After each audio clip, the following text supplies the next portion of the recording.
Assalamualaikum warahmatullahi wabarakatuh. Kita kembali lagi dalam pelajaran IPS. Nah, pada kesempatan kali ini kita akan belajar peta dan luas Indonesia. Indonesia merupakan negara berkepulauan dengan jumlah pulau lebih dari 17.000, meliputi pulau besar dan pulau kecil. Nah, dan pulau yang dihuni ataupun yang belum dihuni. Di antara pulau yang satu dengan pulau yang lainnya dipisahkan oleh lautan atau samudra dan memiliki karakteristik fisik wilayah yang berbeda. Akibatnya, antara masyarakat di satu pulau dengan pulau yang lain memiliki pola kehidupan sosial budaya yang berbeda pula. Nah, masyarakat yang tinggal di daerah sekitar pantai sebagian bermata pencarian sebagai nelayan. Hal ini berbeda dengan masyarakat yang tinggal di daerah pegunungan yang mata pencariannya sebagian besar petani. Nah, bagaimanakah kondisi wilayah Indonesia dan juga unsur-unsur komponen peta? Simak materi berikut dengan seksama. Oke. Iya, pada kesempatan kali ini kita akan membahas tentang letak dan luas Indonesia. Sebelum kita memahami letak dan luas Indonesia, kita akan membahas tentang peta. Ada beberapa komponen tentang peta yang perlu kamu tahu. Mungkin kalau kita gambar tentang letak ataupun luas suatu daerah, kita cuma menggambar tapi tidak tahu apa saja sebenarnya komponen yang harus ada dalam peta. Yang pertama yaitu ada judul peta.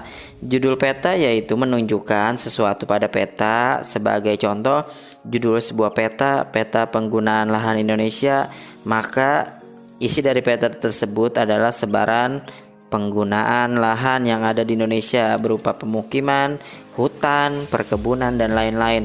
Kalau kita lihat judul peta itu sudah ada di atas gambar tersebut, itu dinamakan judul peta. Yang kedua ada skala peta. Pada skala peta berfungsi untuk menunjukkan perbandingan jarak antara yang ada di dalam peta dengan jarak yang ada di lapangan atau jarak sebenarnya. Misalnya di peta tertulis 1 berbanding 1 juta. Ini dapat dibaca bahwa 1 cm di peta mewakili 1 juta cm atau 10 km di jarak yang sesungguhnya. Skala peta terbagi dua, yaitu skala angka dan skala garis. Kalau kita perhatikan, biasanya skala peta tuh ada di bawah gambar suatu daerah dan di baris paling bawah. Selanjutnya itu ada orientasi utara atau juga arah mata angin. Pada umumnya peta memiliki orientasi arah utara, yang mana orientasi utara tersebut disimbolkan dengan anak panah. Nah, bentuk anak panah tersebut bervariasi bentuknya, sedangkan penempatannya adalah di kolom legenda atau penempatannya pada ruang yang kosong di muka peta yang biasanya ada gambar utara, selatan, timur, dan barat. Itu namanya orientasi utara atau juga arah mata angin. Selanjutnya itu ada simbol peta. Simbol peta adalah tanda khusus yang pada peta mewakili objek pada yang dipetakan. Tujuan simbol peta adalah untuk memudahkan pengguna peta dalam membaca dan memahami isi peta. Berdasarkan bentuknya, simbol peta dapat dibedakan menjadi simbol titik. Simbol titik beragam bentuknya, ada yang berupa lingkaran, bujur sangkar, titik, dan lainnya. Lambang ibu kota biasanya diberi simbol bujur sangkar. Gunung api berbentuk segitiga dan ibu kota kabupaten berbentuk lingkaran. Nah, berikut ada contoh-contoh simbol titik. Selanjutnya yaitu ada simbol garis. Simbol garis juga ada maknanya sendiri. Jadi kalau kalian melihat garis-garis yang di dalam gambar peta itu melambangkan sesuatu, bukan cuma sekedar garis. Contohnya ada tentang yang menggambarkan sungai, jalan raya, jalan lain desa, batas negara, batas provinsi, dan juga batas daerah. Selanjutnya yaitu simbol warna. Simbol warna merupakan digunakan dengan aturan tertentu. Tidak sembarangan warna dapat digunakan untuk objek-objek tertentu karena ada aturan perpetaan. Misalnya warna perairan sungai, danau, dan laut diberi warna biru, jalan diberi warna merah, dan lain sebagainya. Jadi ada gambar dalam peta tuh bukan sekedar gambar ataupun warna untuk memperbagus gambar, tapi itu ada makna-maknanya tersendiri. Selanjutnya yaitu ada simbol area, di mana objek yang digambarkan pada biasanya merupakan ilustrasi dari objek yang ada di lapangan. Simbol area juga memiliki aturan tertentu dalam pemetaannya. Misalnya, area berupa sawah digambarkan dalam bentuk poligon tertutup yang dalamnya terdapat simbol tanaman padi. Adapun beberapa contoh, misalkan ada danau, ada rawa, ada sawah, dan juga formasi batuan kapur. Ada terus juga garis koordinat. Garis koordinat adalah garis hayal pada peta berupa koordinat peta dalam bentuk garis lintang dan garis bujur. Garis koordinat sangat penting pada peta karena akan menunjukkan lokasi pada peta dibanding lokasi lainnya di permukaan bumi, serta menggambarkan karakteristik lintang tropis dan memiliki karakteristik iklim tropis. Selanjutnya yaitu ada insert. Insert merupakan peta kecil yang ada pada suatu peta untuk menunjukkan lokasi daerah yang dipetakan antara lokasi lainnya yang lebih luas. Selanjutnya ada legenda. Legenda merupakan keterangan semua objek yang ada pada muka peta. Dengan legenda, pembaca peta akan lebih memahami mengenai objek yang ada pada wilayah yang dipetakan tersebut. Contohnya misalnya ada jalan utama, jalan alternatif, jalan biasa, jalan tol, garis KA, batas provinsi, ibu kota, kecamatan, rawan kemacetan. Itu namanya legenda, simbol-simbol yang ada dalam peta. Selanjutnya itu ada sumber peta. Sumber peta menunjukkan orang atau lembaga yang membuat peta. Dari sumber peta inilah diperoleh informasi untuk membuat peta, sehingga bisa dinilai kualitas peta yang dihasilkan. Selanjutnya kita akan membahas letak dan luas Indonesia. Letak dan luas Indonesia hanya menunjukkan posisinya, antara lain yaitu tentang sebagai contoh tempat berada di daerah pantai, karakteristik identifikasi, mungkin secara garis astronomis juga udah pada tahu letak astronomis Indonesia berada di 95 derajat bujur timur sampai 141 derajat bujur timur, dan juga 6 derajat lintang utara sampai 11 derajat lintang selatan. Berdasarkan letak astronomisnya, Indonesia dilalui garis ekuator, yaitu garis hayal pada peta atau globe yang membagi menjadi dua bagian sama besarnya, atau garis ekuator atau garis khatulistiwa berada di 0 derajat. Terus Indonesia juga terbagi menjadi 3 waktu. Jadi karena garis lintang Indonesia berada di wilayah iklim tropis, akibatnya Indonesia memiliki 2 musim, yaitu musim hujan dan musim kemarau. Sedangkan berdasarkan garis bujur, Indonesia menjadi 3 waktu, yaitu ada waktu Indonesia bagian barat, waktu Indonesia bagian tengah, dan Indonesia bagian timur. Adapun waktu Indonesia bagian barat ada Pulau Sumatera, Pulau Jawa, Pulau Madura, Kalimantan Barat, dan Kalimantan Tengah, dan pulau-pulau di sekitarnya. Sedangkan waktu Indonesia di bagian tengah yaitu ada Pulau Bali, Nusa Tenggara Barat, ada Nusa Tenggara Timur, Kalimantan Timur, Kalimantan Selatan, Pulau Sulawesi, dan pulau-pulau sekitarnya. Sedangkan waktu Indonesia Timur cuma sedikit, ada Kepulauan Maluku, Pulau Irian Jaya atau Papua, dan pulau-pulau sekitarnya. Selanjutnya letak geografis, yaitu posisi suatu wilayah negara apabila dapat dilihat dari realitas kenyataan atau permukaan bumi.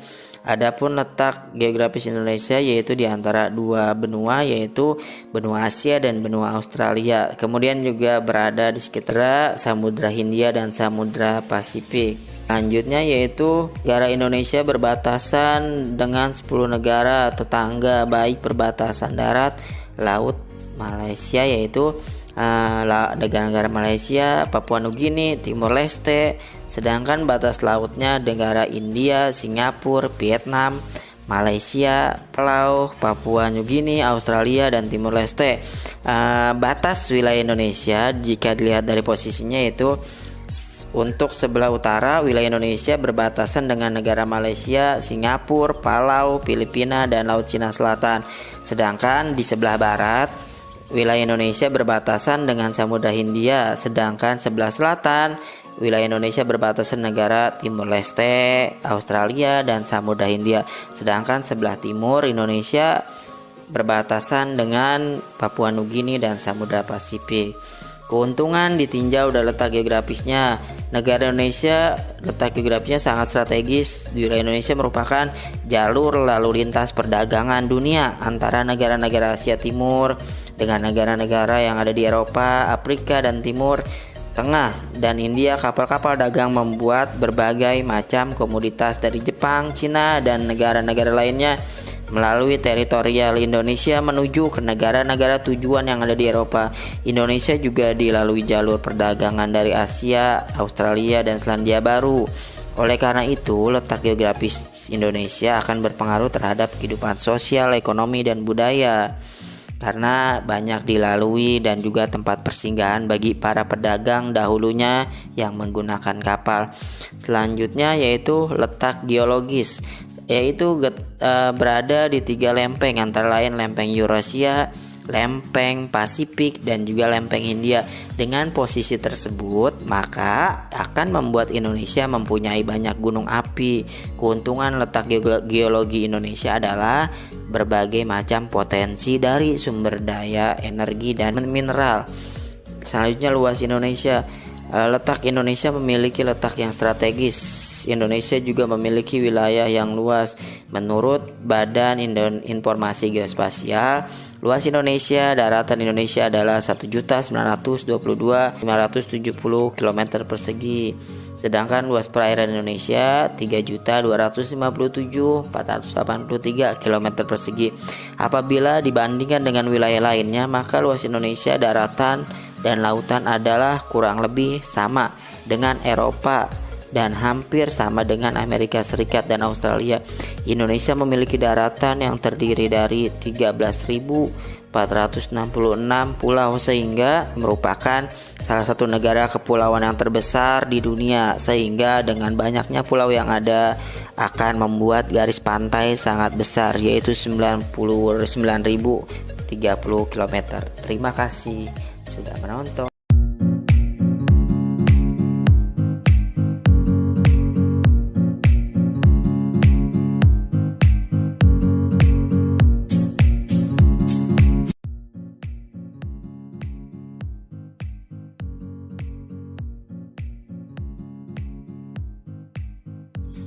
Assalamualaikum warahmatullahi wabarakatuh.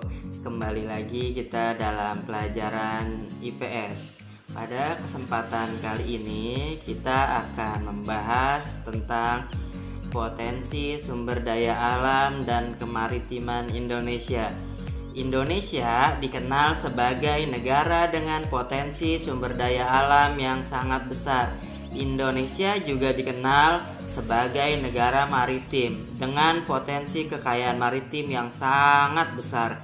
Sebagian besar wilayah Indonesia merupakan lautan, sehingga selain kekayaan sumber daya alam di darat, juga kekayaan sumber daya alam di laut yang tidak kalah besarnya.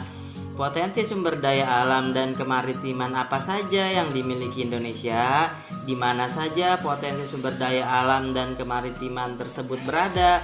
Mengapa Indonesia sangat kaya akan potensi sumber daya alam dan kemaritiman? Pertanyaan tersebut akan kalian pelajari jawabannya pada bagian ini. Sebelum mempelajari lebih jauh potensi sumber daya alam dan kemaritiman Indonesia, mari kita simak pelajaran berikut ini. Potensi sumber daya alam Indonesia. Pernahkah mendengar istilah sumber daya alam? Sumber daya alam adalah semua bahan yang ditemukan manusia dalam alam yang dapat dipakai untuk kepentingan hidupnya. Bahan tersebut dapat berupa benda mati maupun benda hidup yang berada di bumi dan dapat dimanfaatkan untuk memenuhi kebutuhan hidup manusia. Jadi, apapun yang ada di alam yang dapat dimanfaatkan untuk memenuhi kebutuhan hidup manusia dapat dikatakan sebagai sumber daya alam. Potensi sumber daya alam Indonesia dilihat dari berbagai bentuk: air, tanah, udara, batuan, hutan, bahan tambang, dan lain-lainnya merupakan bentuk sumber daya alam. Mengingat banyaknya bentuk sumber daya alam, maka dalam pembahasan akan dibatasi pada sumber daya alam, hutan, dan tambang. Yang pertama, sumber daya hutan di Indonesia. Hutan di Indonesia memiliki sumber daya alam yang sangat besar, yaitu mencapai 99,6 juta hektar atau 52,3% dari luas wilayah Indonesia. Luas hutan besar tersebut ternyata masih dapat dijumpai di Papua, Kalimantan, Sulawesi, dan Sumatera. Di Jawa, luas hutan telah mengalami banyak penurunan karena terjadi alih fungsi untuk pertanian, permukiman, penduduk. Sementara itu, alih fungsi hutan menjadi perhatian dan perkebunan banyak dijumpai di Sumatera dan Kalimantan. Selain hutan yang luas, hutan Indonesia juga menyimpan kekayaan flora dan fauna atau keanekaragaman hayati yang sangat besar. Bahkan banyak diantaranya merupakan spesies endemik atau hanya ditemukan di Indonesia, tidak ditemukan di tempat lainnya. Hasil hutan sebenarnya tidak hanya sekedar kayu. Dari hutan tropis yang dimiliki Indonesia juga dihasilkan buah-buahan dan obat-obatan. Namun demikian, hasil yang banyak dikenal penduduk adalah sebagian besar sumber kayu. Setidaknya terdapat 4.000 jenis kayu yang 267 diantaranya merupakan kayu yang memiliki nilai ekonomi tinggi. Secara umum, jenis-jenis kayu dan sebenarnya adalah sebagai berikut. Yang pertama, kayu kering, kayu keruing, meranti, agatis dihasilkan terutama di Papua, Sulawesi, dan Kalimantan. Yang kedua, ada kayu jati, banyak dihasilkan di Jawa Tengah. Yang ketiga, ada kayu rotan. Rotan banyak dihasilkan di Kalimantan, Sumatera Utara, dan Sumatera Barat. Terus yang keempat, ada kayu cendana, banyak dihasilkan di Nusa Tenggara Timur. Selanjutnya yang kelima yaitu kayu rasa mala dan juga kayu akasia, banyak dihasilkan di Jawa Barat. Ingat, kayu rasa mala, bukan rasa yang pernah ada. Lanjut, manfaat dan fungsi hutan diantaranya: 1. Menyimpan air hujan dan kemudian mengalirkan ke sungai-sungai dan danau sehingga pada musim kemarau tidak mengalami kekeringan. Yang kedua, tempat hidup bagi flora dan fauna yang menjadi sumber makanan dan obat-obatan pada saat ini maupun masa yang akan datang. Yang ketiga, mencegah terjadinya erosi atau pengikisan karena air hujan tidak langsung jatuh ke tanah dan mengikis tanah-tanah yang subur. Selanjutnya yang keempat, menghasilkan oksigen dan menyerap karbon dioksida sehingga suhu bumi terkendali. Yang kelima, sumber kehidupan bagi masyarakat, khususnya masyarakat sekitar hutan dari produk yang dihasilkan. Nah, selanjutnya kita akan membahas potensi sumber daya tambang. Indonesia merupakan salah satu negara di dunia yang kaya akan bahan tambang. Beraneka bahan tambang tersedia untuk memenuhi kebutuhan dalam negeri maupun luar negeri. Aktivitas pertambangan telah menghasilkan banyak penghasilan atau devisa bagi Indonesia. Beraneka bahan tambang tersedia untuk memenuhi kebutuhan dalam negeri maupun luar negeri. Adapun sebagai berikut bahan tambangnya. Yang pertama ada minyak bumi dan gas. Minyak bumi dan gas merupakan sumber daya energi utama saat ini. Banyak dipakai untuk keperluan industri, transportasi, dan juga rumah tangga. Adapun sebaran penghasilan minyak bumi pada sejumlah pulau di Indonesia sebagai potensi sumber daya tambang di Indonesia dapat dilihat pada data berikut ini. Sumatera, Parelau, dan Lok Sumawe, Aceh Darussalam, Sungai Pakning dan Dumai Riau. Pelaju, Sungai Gerong, dan Muara Enim, Sumatera Selatan. Jawa, Jati Barang, Majalengka, Jawa Barat. Wonokromo, Delta, Jawa Timur. Cepu, Cilacap, Jawa Tengah, dan Kalimantan. Pulau Tarakan, Balikpapan, Pulau Bunyu, dan Sungai Mahakam, Kalimantan Timur. Ada Rantau, Tanjung, dan Amuntai, Kalimantan Selatan. Maluku, Pulau Seram, dan Tenggara. Sedangkan di Papua ada Klamono, Sorong, dan Babo. Berikut tempat penyebaran sumber daya minyak bumi dan gas. Selanjutnya tentang batu bara. Yang kedua tentang batu bara. Batu bara adalah batuan sedimen yang terbentuk dari sisa tumbuhan yang telah mati dan mengendap selama jutaan tahun yang lalu. Unsur-unsur menyusunnya terutama adalah karbon, hidrogen, dan oksigen. Potensi sumber daya alam tambang di Indonesia. Batu bara digunakan sebagai sumber daya energi untuk berbagai keperluan. Energi yang dihasilkan batu bara pada itu dapat digunakan untuk pembangkit listrik, untuk keperluan rumah tangga, contohnya memasak, pembakaran pada industri batu bara atau genteng, semen, batu kapur, besi, biji besi, dan baja, industri kimia, dan lain-lain. Cadangan batu bara Indonesia hanya 0,5% dari cadangan dunia. Namun dapat dilihat dari produksinya merupakan yang keenam terbesar di dunia dengan jumlah produksi mencapai 246 juta ton. Batu bara berada dapat dijumpai di sejumlah pulau yaitu di Kalimantan dan Sumatera. Potensi batu bara di kedua pulau tersebut sangat besar sekali. Pertambangan batu bara di Kalimantan terdapat di Kalimantan Timur, di lembah Sungai Berau dan Samarinda. Di Sumatera Barat ada di Ombilin dan Suah Lunto. Sedangkan di Sumatera Selatan ada Bukit Asam dan Tanjung Enim. Selanjutnya yang ketiga yaitu ada bauksit. Bauksit adalah sumber biji utama untuk menghasilkan aluminium. Bauksit bermanfaat untuk industri keramik, logam, kimia, dan metallurgi. Indonesia memiliki bauksit sebagai potensi sumber daya tambang di Indonesia yang cukup besar dengan produksi mencapai 1.262.710 ton. Sebagian dari hasil pertambangan bauksit dimanfaatkan untuk industri dalam negeri dan sebagian lainnya diekspor.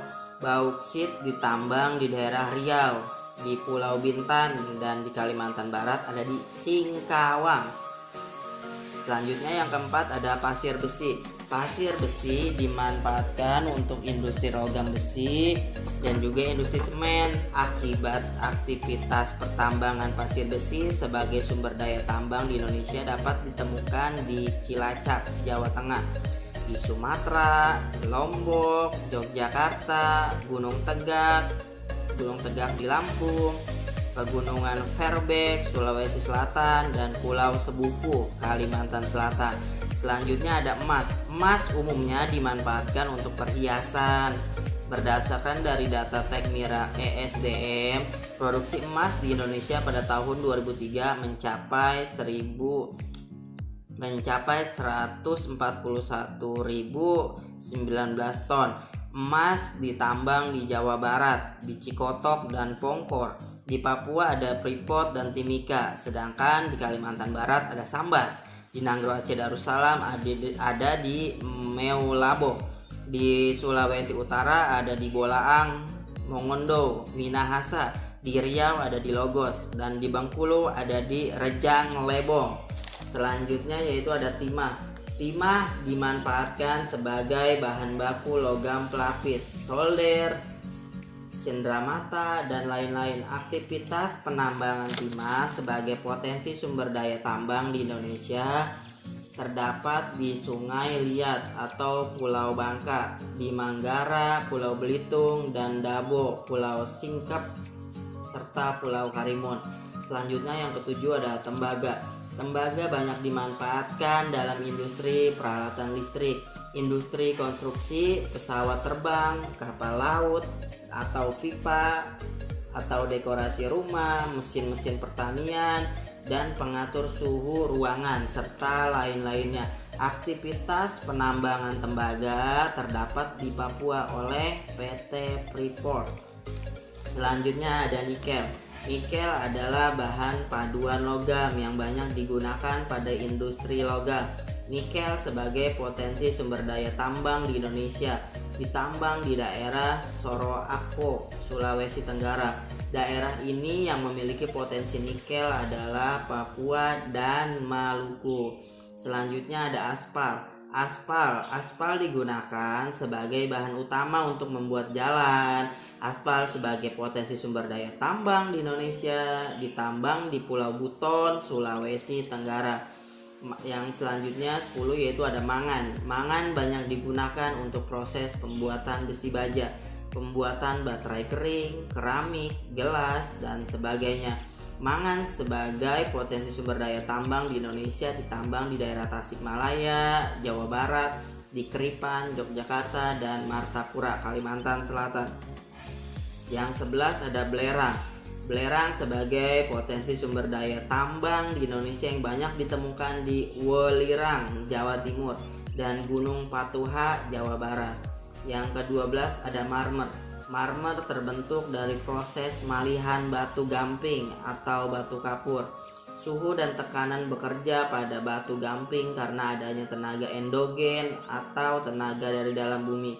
Marmer banyak digunakan untuk seni pahat, patung, meja, dinding, lantai rumah, dan lainnya.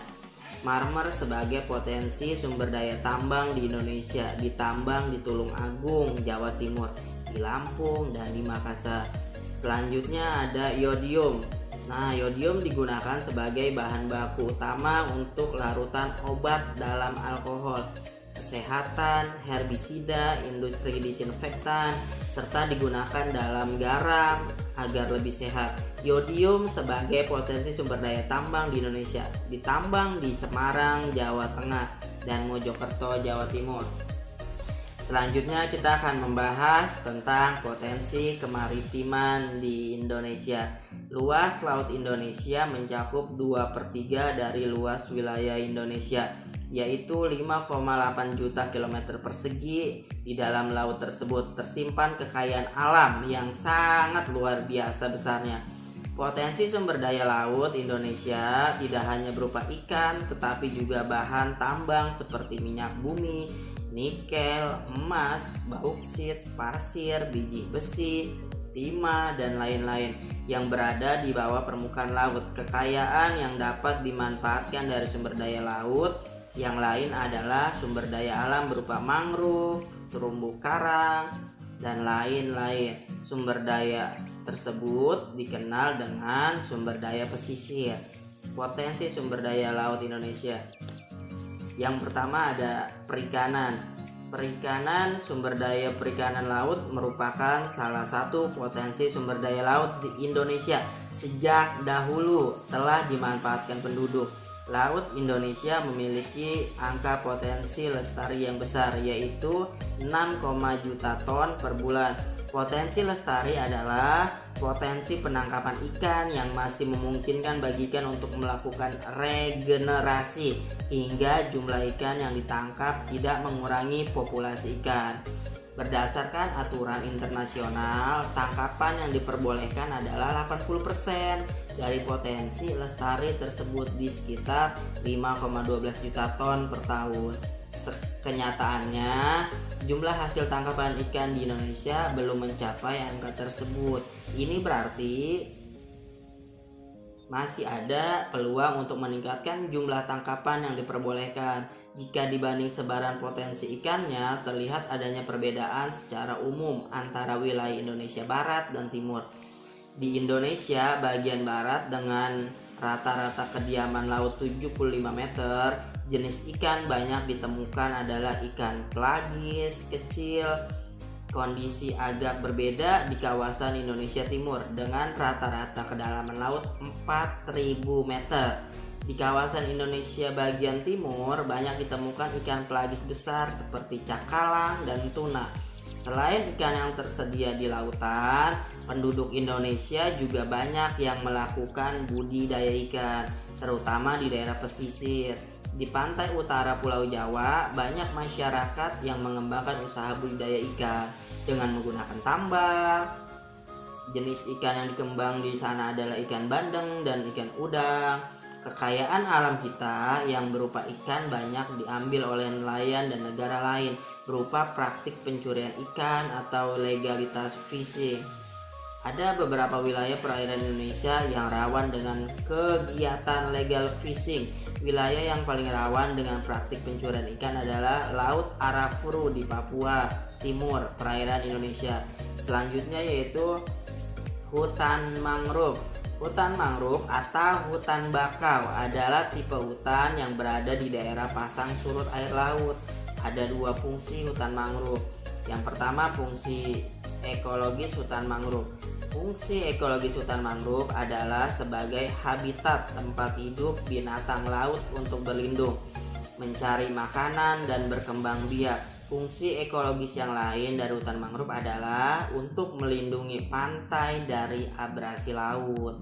Yang kedua ada fungsi ekonomis hutan mangrove, berupa nilai ekonomis dari kayu pepohonan dan makhluk-makhluk yang ada di dalamnya. Biasanya penduduk memanfaatkan kayu sebagai bahan kayu besar atau bahan pembuat arang. Kayu bakau juga dapat dijadikan bahan pembuat kertas. Selain kayu, hutan mangrove juga dihuni oleh beragam jenis fauna yang bernilai ekonomis.